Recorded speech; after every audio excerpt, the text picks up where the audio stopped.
How's it going, guys? It's Scarecrow. Welcome back to another video. We're finally talking about Cold War today, and today we're actually talking about some issues that I have with the game and how I would improve the game. Now, this is going to be a constructive feedback kind of video. I want this to be a positive video that the devs can use, if any of them do, although it's such a ridiculously small chance. But these are some changes that I would make to the Cold War multiplayer that I think would improve the gameplay experience, because I'm having a lot of fun, but there are a few things that are detracting from a multiplayer experience, and we're going to go over them today. Now, I just want to say that I'm going to make this as constructive as possible, because after all, this was made by people, and the aim of this channel is not to tear people down.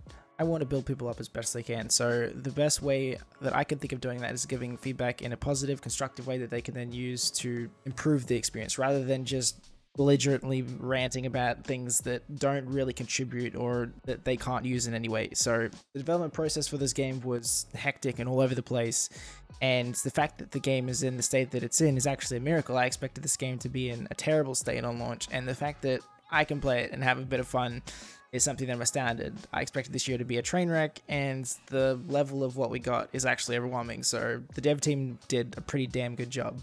So, number one, the biggest problem that we have, in my opinion, in the multiplayer is the score streak system. The score streak system didn't need changing from previous years. Let's be honest here. Take a shot for every time I say system, by the way, in this video. The way that it works here does not encourage people to get better. It doesn't encourage people to play better. It just encourages people to play, which I understand. You want player attention, and you want people that are just getting into the Call of Duty experience who feel like they are contributing by getting these score streaks. But if you do not have a risk and reward system in your Call of Duty game like the score streak system has been in previous years, then there's no incentive for new players to stick around and get better. There's no incentive for my team or the enemy team to get better, and it just lacks incentive in general. I don't feel rewarded in game when I get these score streaks, because I know I'm going to get them regardless. Sure, they take a little bit longer to earn, but when I earn them, I don't feel like I'm actually really earning them. I feel like it's just another thing in the game that happens. And not to mention, the amount of spam that happens from this system is incredible. From about halfway through the game to the end of the game is just non-stop score streaks, because people are just stacking them till they can use them from that point, since they're 100% going to get them anyway. It's just helicopter upon cruise missile upon UAV upon helicopter, just constant. And I don't want to have to run anti-score streak stuff on all of my classes all the time. For me, when I was starting out, when I was playing Call of Duty, I was terrible. I was trash, and I could barely even get a UAV in some of my best matches. But that was a driving force in me wanting to get better. I wanted to get better so I could earn these higher score streaks, and the joy of earning them when I finally could, once I finally learned the systems of the game, learned the maps, learned the weapons, learned how to play, being able to earn those score streaks was what gave me a sense of accomplishment in game. And when you take that away from me, when you take away my sense of accomplishment and gaining score streaks, it just makes the whole score streak system redundant and boring, which is the exact opposite of what it should be in a Call of Duty game. The score streak system is what makes Call of Duty such a fun experience. It's such part of the core gameplay loop that people keep coming back for.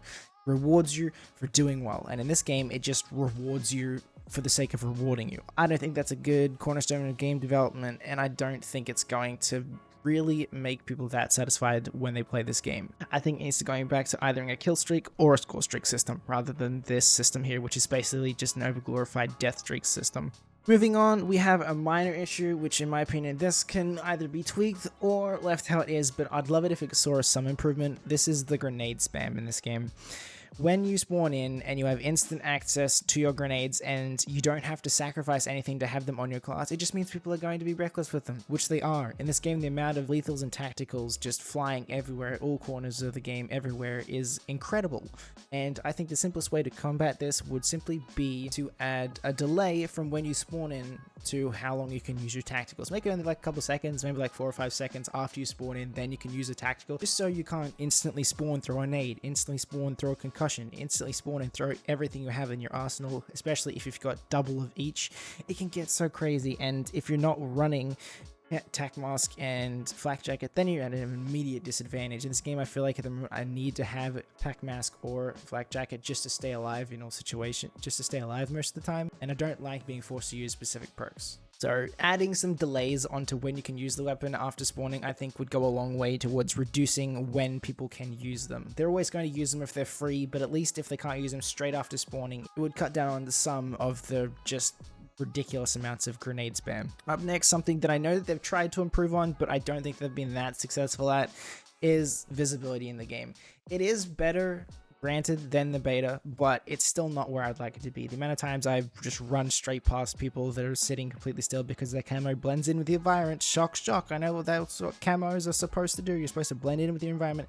Not an arcade shooter. You don't play an arcade shooter just to sit down in the grass and be completely invisible unless you're that determined to camp, which, if you do, power to you. But in this game, I think it would benefit for some illumination on the player, or like in previous games, I know like Black Ops 3 had like red lights on the enemies. They weren't huge, they weren't super obvious, but they were subtly there and you could notice where enemies were at the drop of a hat. I think it benefits the gameplay loop when you can identify enemies quickly. If you can't see them and you're second guessing and you're squinting, is that a player, is that not, then I think it's a detriment to the gameplay experience because you're constantly second guessing everything you see. Is that a bush? Is that a player's head? Is that the corner of a box? Could there be someone in that shadow?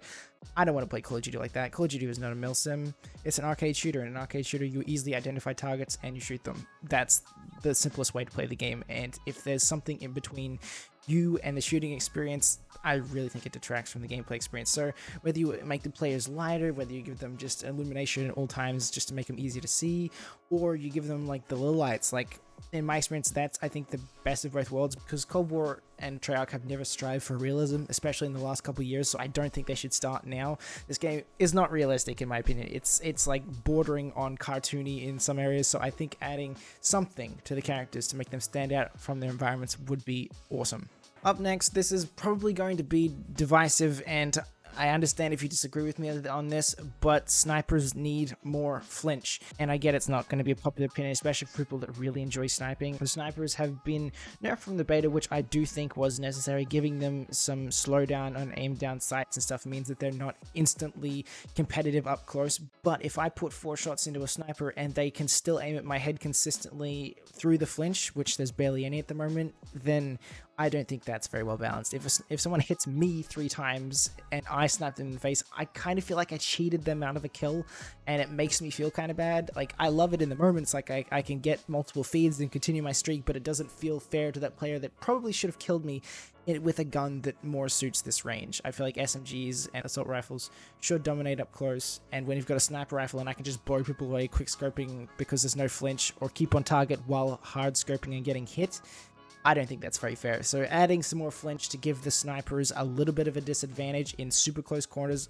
I think would be a positive for the game. I know it's not going to be a popular choice, and it's probably not the biggest thing in the world, but at the moment I'm noticing I'm winning a lot of gunfights with snipers with a sniper rifle that I really shouldn't, to be honest. Up next, the last thing I'm going to talk about is the shotgun secondaries. Now, the shotguns in this game aren't overpowered.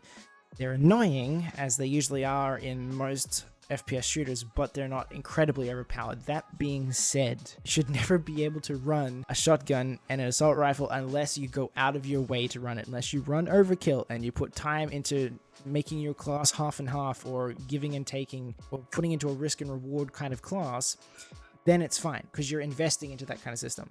You're investing into that class and you're thinking it out. But if you just whack a shotgun onto any class to give it that up close advantage compared to everything else, I don't think it's a good system. Adding them into their own category is the best way to balance them, because they feel like primaries in this game. They basically are. Since when is a shotgun ever a secondary, and it has ever been a good idea? I know it's been done before, and I didn't like it then, and I don't like it now.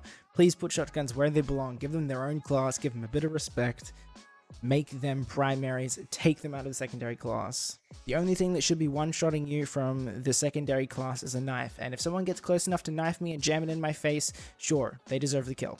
So guys, that's going to wrap it up for this video. Let me know what you think the biggest changes should be down in the comment section below. Try to keep it civil, no yelling and screaming, please. Try to give me some constructive feedback on how you would improve the game, aside from the obvious nerf the MP5, please nerf it, it's so strong. I didn't want to make this video with obvious points like nerf the MP5. It's going to happen, the gameplay's going to get tweaked and changed, so complaining about the gun balance in a specific video isn't going to make a lot of sense, because it's just going to date the video, because they're going to nerf it soon. Other than that, guys, hope you've all been having a fantastic day, and I hope to see all of you beautiful people in the next video.